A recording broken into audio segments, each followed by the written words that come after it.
Hamilton County sewer rates could go up again and again and again to pay for federally mandated repairs. Yeah, but there's an effort underway to get Washington to pay a share of this unfunded mandate. 9 News reporter Tom McKee is live with word that residents can have their say as well. Tom? Well, Brendan, that is right. Members of the public can speak their minds tomorrow at 10 before the Hamilton County Commissioners. Now, the Metropolitan Sewer District, or MSD as it's known, is under a federal court order to fix the aging sewer systems. But this project could take 20 years and cost $3.5 billion unless this new lobbying effort is successful. News of the proposed sewer rate hike hit Pete Weddy hard Tuesday at his engraving business in Price Hill. When will it end? When will it end? It just seems every year we know it's coming, but every time they announce it, it doesn't make it any easier. MSD rates have gone up 12% in each of the past 2 years due to the consent decree. Now they could go up 8% a year for 2011, 2012, and 2013. That's an increase of nearly $50 a year for the average ratepayer.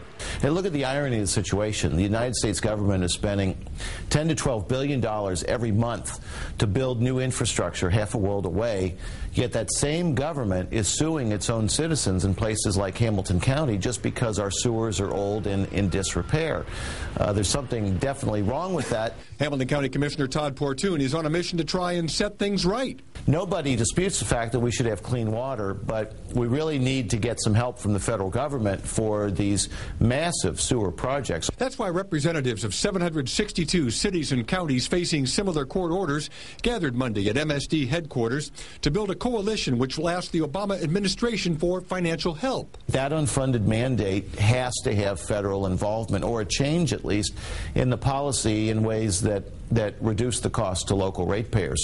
For Pete Whitty, that's an effort that could help him both as an individual ratepayer and businessman. It's one thing to force an area to implement these kinds of fixes. It's another thing to put it totally on their backs. I mean, this is hard, and it's getting harder for people to cover these bills.